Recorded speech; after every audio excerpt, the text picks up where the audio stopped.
Hey everybody, this is Brian with Bear Cards 34, back with the final show and tell video from the 1984 and 1985 Topps USFL. The majority of these cards I'll be showing today are just from the 1985 set. These are players who were not featured in the 84 set. And we're going to start off with Gary Clark. He was an excellent wide receiver, underrated in my opinion, part of a really talented wide receiving core for the Washington Redskins that was known as the Posse. So you had Hall of Famer Art Monk, who's one of my all-time favorite players, as well as Ricky Sanders, who also played in the USFL along with Gary Clark. So Clark was a small receiver. He was only 5'9", 180 pounds, but he was very tough and fearless. He was a regular on the All-Madden team, as you can see in his card right here.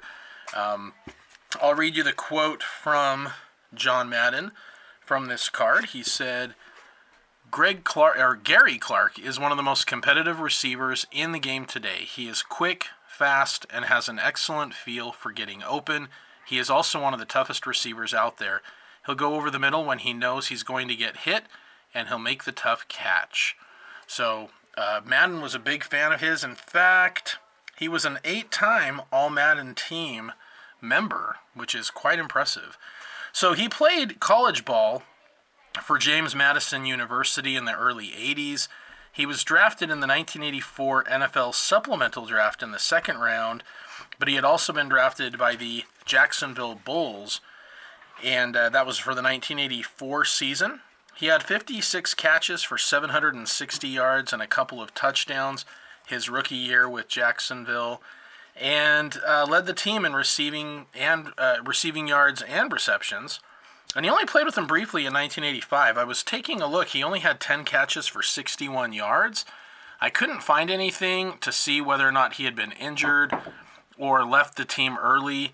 But he did that same year in 1985 join the Washington Redskins, and he had a great rookie season in the NFL. He had 72 catches for 926 yards and 5 touchdowns. He almost eclipsed that 1,000-yard mark. He did, however, get that in the 1986 season. So here is his 1987 1,000-yard club card that highlighted that really good year for him. In 1986, he had 74 catches, 1,265 yards, and 7 touchdowns. So the card on the left is the Gary Clark XRC. That's his first USFL card that was made. And the card in the middle is his 1986 Topps rookie card. During the 1986 season, he made his first Pro Bowl. And he had a Redskins record versus the Giants that year where he had 11 catches for 241 yards and a touchdown. In 1987, this is the 88 card, but it's featured the 87 season. He made his second Pro Bowl. What was really impressive about that was that he had over 1,000 yards despite the strike-shortened season. He only played in 12 games. Now, they made 1,000-yard club cards for any player that had over 750 yards because of the strike, but Gary Clark was one of the small handful of players who actually had 1,000 yards anyway, 1,066. So in 1989, Gary Clark, I mentioned the Posse, he and his fellow teammates Art Monk and Ricky Sanders all eclipsed 1,000 yards receiving, which was the second time that had ever happened, and a very impressive feat for sure. I always really loved this Pro Set card of him celebrating the touchdown in the end zone. And here is another 1,000-yard club card for him. This is after the 1990 season where he had 1,112 yards receiving. In 1991, he had 70 catches for 1,340 yards and 10 touchdowns. He averaged nearly 20 yards per catch. And he had a game against the Falcons that year. Listen to this stat line: 4 receptions, 203 yards, and 3 touchdowns. He won 2 Super Bowls with Washington, and in Super Bowl 26 against the Bills, he had 7 catches for 114 yards and a touchdown. He finished out his career with a couple years with the Cardinals, and then in 1995 with the Dolphins very briefly. During his 11 years in the NFL, he had 5 1,000-yard seasons, made 4 Pro Bowls. He had 699 receptions for 10,856 yards. So along with the 2 Super Bowls, 8-time All-Madden team, he retired as the 8th all-time leader in receptions and 7th all-time in receiving yards when he retired. He's never been a finalist for the Hall of Fame. And, I don't know. I mean, he's definitely close to being there. He's definitely the Hall of Very, Very Good. But I thought he was a great receiver and very talented and a big part of that USFL history that transitioned over to the NFL for many years. All right, next up we've got Tony Zendejas. That name, the Zendejas family, is very familiar to those of you who followed the NFL for many years back then. They were very well known for their kickers in the family. Tony's brother Marty played in the NFL, and he had 3 cousins, including Luis Zendejas, who all played in the NFL as well. He's a Mexican-American kicker. He played college ball at Nevada, and he was an undrafted free agent with the LA Express, where he spent 2 years. That's the same team as Steve Young. And after the USFL folded, he was drafted in a supplemental draft by the Washington Redskins. It was a supplemental draft for USFL and CFL players. And although he was drafted by Washington, he ended up being traded in 1985 before the season to the Oilers. He had spent 1984 on the practice squad with Washington. He ended up having an 11-year career, including 6 with the Oilers, and his final 4 years with the Rams. Here's a card of him right here. It's kind of funny, on the back of the card, it mentions that, what does it say here? Tony proved that kickers should stay out of the way after kicking when he broke his leg covering a kickoff return in Week 7 of 1990. Yeah, there you go. But you got to appreciate the effort anyway. So anyway, he had a really good career. He played his final season, 1995, a little bit with the Falcons and a little bit with the 49ers. 1991 was his best season. He went 17 of 17 on field goals, a perfect percentage there for field goals. He also once held the record for the most consecutive field goals made from 50-plus yards at 11, which is quite impressive as well. So yeah, I just wanted to give a little nod to Tony Zendejas there. All right, for those of you who are Giants fans, you'll probably remember Maurice Carthon. He was a running back and fullback from Chicago, Illinois. Go Bears. He played college football at Arkansas State, had a solid career, but he was a college career, but he was not drafted in the NFL. The USFL's New Jersey Generals drafted him in the 8th round, and he ran for 300-plus yards as a rookie. In 1984, he rushed for over 1,000 yards and had 11 touchdowns. It was very impressive, especially because at the time he was sharing the backfield with this guy right here, Herschel Walker, who also had over 1,000 yards. He had, I think it was like 1,300 or 1,400 yards rushing. So the combination of those two, those back-to-back, multiple running backs with 1,000 yards in the same season, was definitely impressive. After 3 years with the Generals, he signed with the New York Giants. Now, I read something interesting about him for that season in 1985. Okay, so during that year, he had already played in 3 preseason USFL games, all 18 USFL regular season games, and a USFL playoff game, all before the start of the 1985 season. Then he went on to play the entire preseason with the New York Giants, the entire regular season, and 2 playoff games. So he played in 45 professional football games during that year of 1985, which is just absolutely crazy. He had a solid career with the Giants, solid blocker, 2-time Super Bowl champ. He was one of Bill Parcells' guys. Bill Parcells really loved Maurice Carthon and took him with him for coaching opportunities after he retired. He was last an assistant head coach of the Kansas City Chiefs, which he did from 2009 to 2012. And Maurice's son, Ran Carthon, played 3 years with the Colts from 04 to 06, and is currently the GM of the Tennessee Titans. So pretty interesting there, and wanted to include Maurice Carthon in the video as well. Now, Albert Bentley is a very talented running back, kick returner, all-around just really talented player. I think he was very underrated during his time. Solid running back. He played college ball at the University of Miami.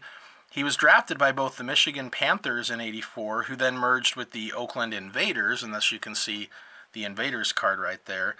But he was also drafted by the Indianapolis Colts in the '84 supplemental draft. So as a rookie in '84 with the Panthers, he only had 18 carries, but in '85 with the Invaders, he rushed for over 1,000 yards and also had 42 receptions. He was really talented coming out of the backfield as a receiver. He played for the Colts in 1985, and that card in the middle is his 1986 Topps rookie card. He averaged 5.3 yards per carry and had a 26-yard rushing touchdown, and he averaged 25 yards per kick return that season. And you'll see on the first handful of his cards that, it designates him as a running back / kick returner. And his first 2 years, he was primarily a kick returner.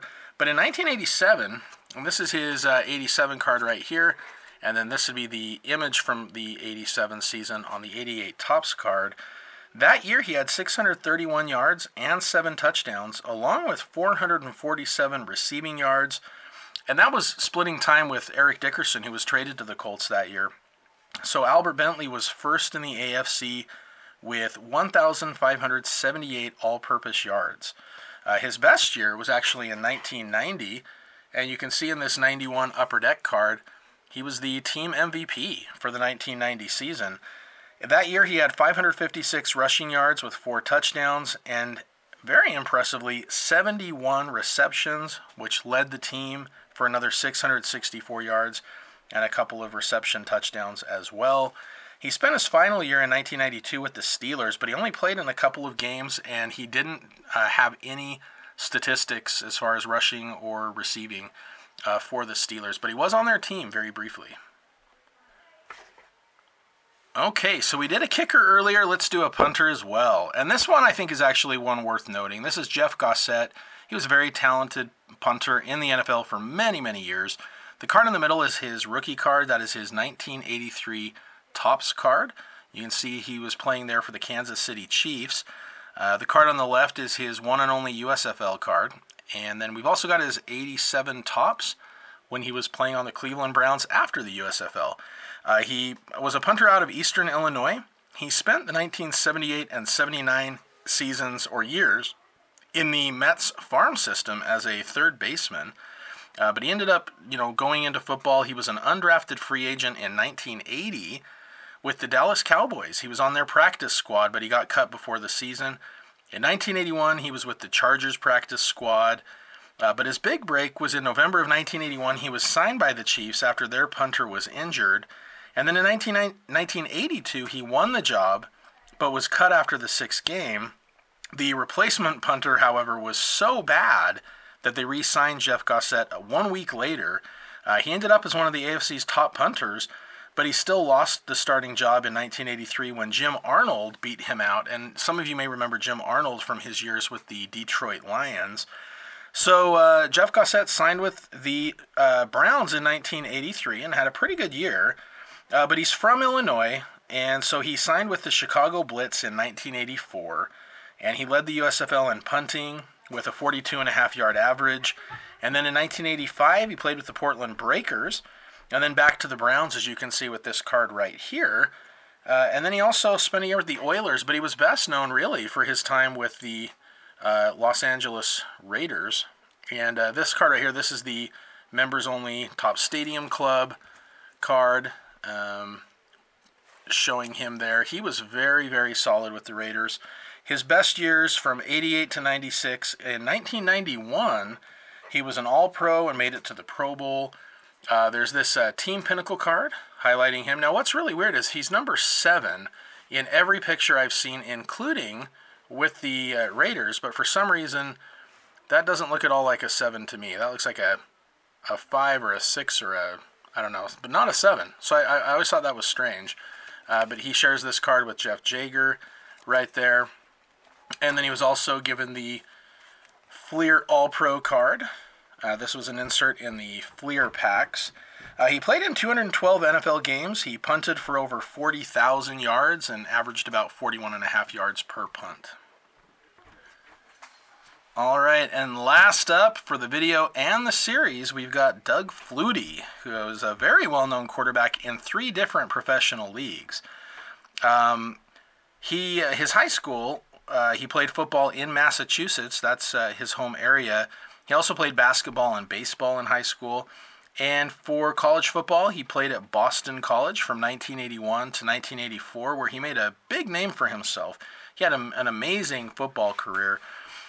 His college card there on the left, you can see this is Doug right here, and that's his brother. I believe that would be his brother Darren Flutie, who played in the CFL and is the 4th leading receiver of all time in CFL. And so Darren Flutie was a freshman during the 1984 season when Doug Flutie won the Heisman Trophy, and it was a unanimous All-American. So I'm assuming that is a picture of them during Darren's freshman year. His signature play was his game-winning Hail Mary. Some call it the Hail Flutie at the end of the game versus the Miami Hurricanes, who had Bernie Kosar at quarterback. It was an amazing play. If you haven't checked it out, I would highly recommend it. I may even include it in the description if you want to check that out. But anyway, when he left school, he was the NCAA's all-time passing leader. He had a great college career. There were worries about his size. He's about 5'9", 175 pounds. A lot of people were worried that he wouldn't be able to play in the pros and especially the NFL. Flutie was very confident and outspoken that he absolutely could play. And over time, he would definitely prove that he could. But he started off right there in the middle. You'll see his XRC rookie card for the Generals. He was drafted in 1985 by the Generals, and this draft was well before the 1985 NFL draft. So he was not picked in the NFL draft until the 11th round by the Rams, actually.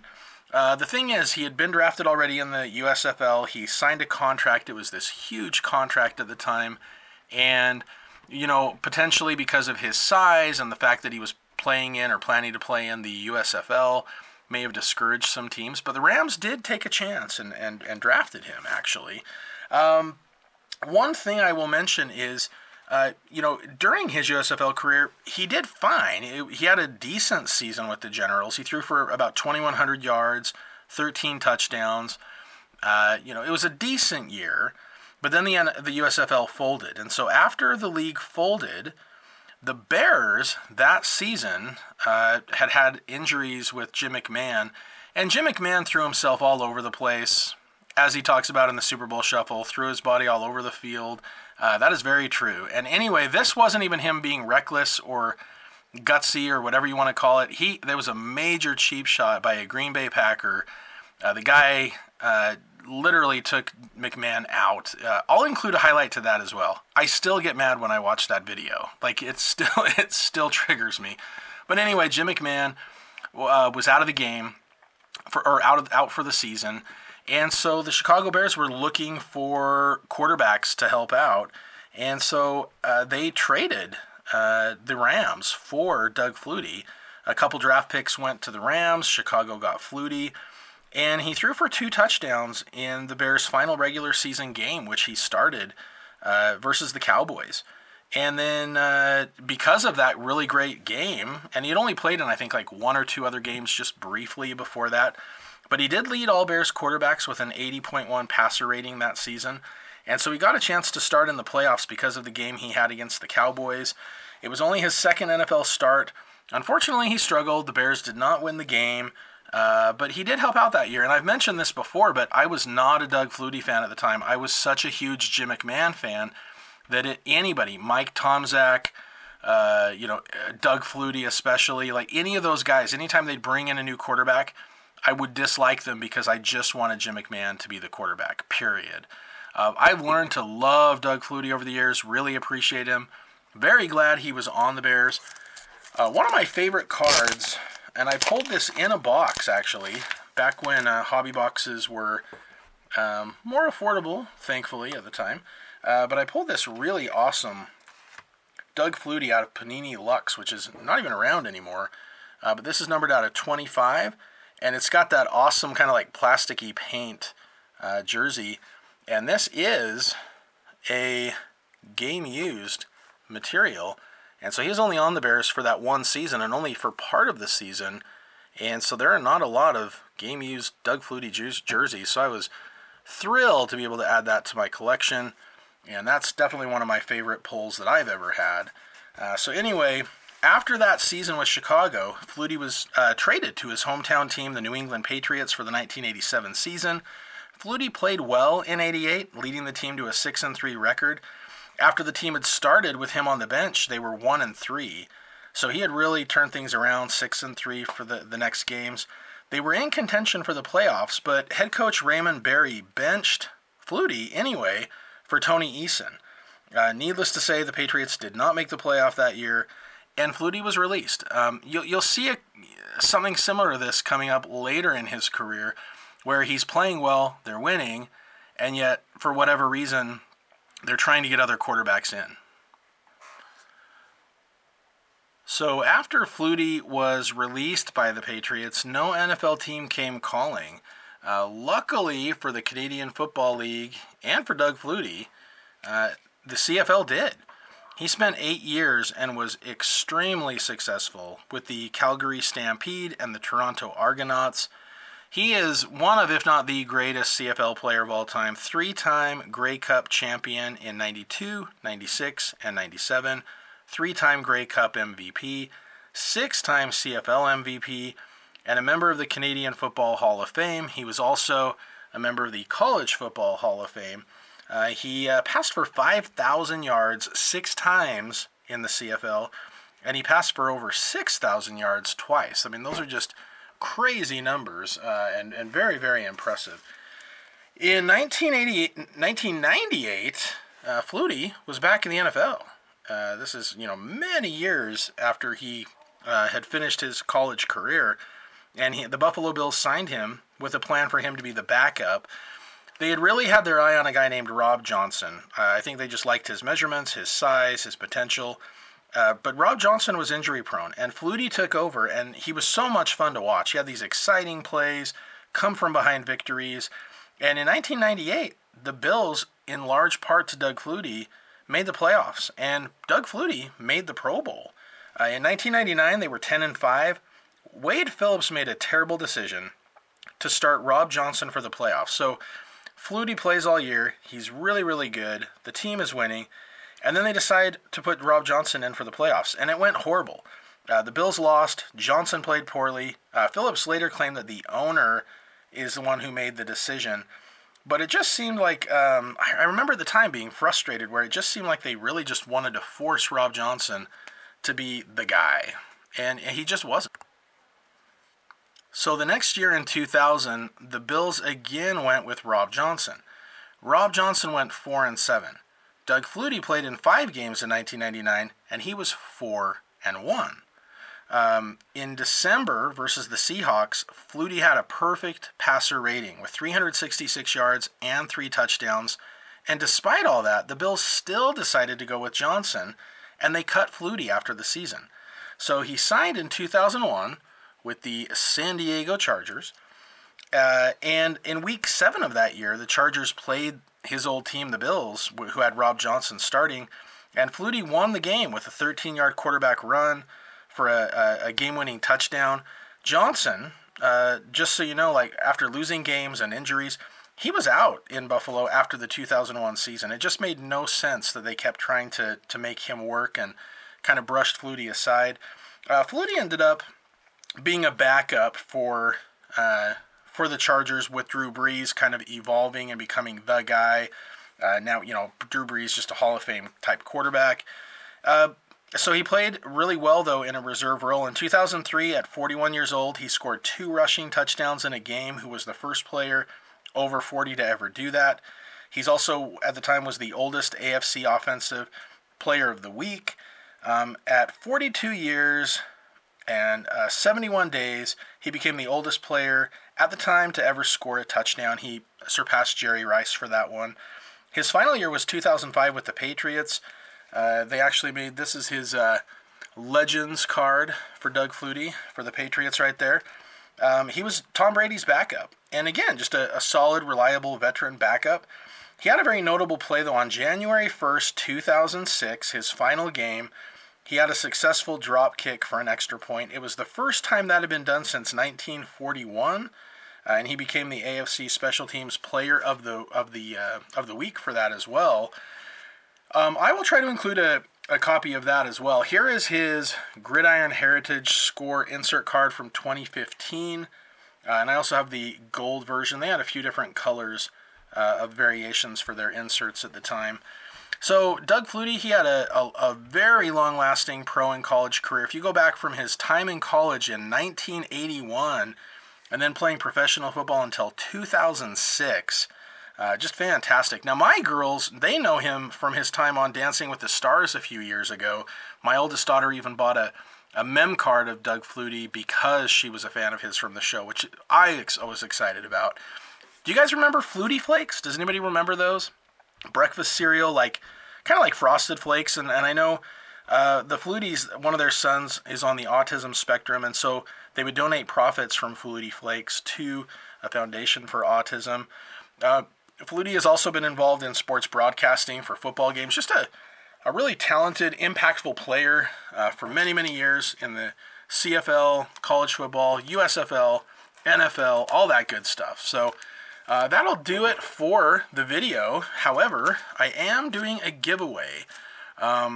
This is for anyone who is interested. Now, even if you don't want to be a part of the giveaway, please let me know the answer to this question anyway, because I'm just curious who everybody's favorite was. But I'll show you what I'm giving away. I'm giving away a handful of USFL cards. So we got Derek Crawford, Frank Corral, Arthur Whittington. We got Eric Jordan, Vincent White, Dan Ross, who was really good with the Bengals for a while, Rick Neuheisel, the coach, and we got an Albert Bentley, got a Clarence Verdun, Maurice Carthon, Gerald McNeil, so some notable NFL players here, Richard Johnson, we got a William Fuller, who was a great player, I got a comeback player of the year of Marcus Dupree, and a second-year USFL of Marcus Dupree as well. So all of those are in the giveaway. The question that I have for you, so if you want to be in the drawing, I'm going to leave this up for 1 week. So 7 days after the release of this video, you'll have time. But what I'd like to know is who of all the players who played in the NFL or in the USFL, who was your favorite? Now, a lot of you, like me, may not remember the USFL all that well at the time. Maybe your favorite was Doug Flutie or Steve Young or Jim Kelly. Maybe it was Herschel Walker, who we mentioned earlier. Maybe it was the great Reggie White. Lots of really talented receivers. Some other really great players. Maybe it was punter Stan Talley. Who knows? Maybe he was your favorite. But I'd like to know, who was your favorite player from the USFL who played in the NFL? Because a lot of these guys had great careers in the 80s and 90s. I grew up watching a lot of these guys. So just let me know, comment within the next week. And if you don't want to be included in the video, I'd still love to know who your favorite USFL player was. But just let me know that you don't want to be in the giveaway. However, if you do want to be in the giveaway, go ahead and make that comment, and you will be eligible to win this giveaway of USFL cards. All right, well, that will do it for today. Thank you so much, everyone, for watching. I really appreciate it. These are a labor of love. I do these because I love the game, the history, the players, and so I appreciate you guys coming along. I know these are longer videos, and it's an investment, but I really do appreciate your time. And as always, go Bears.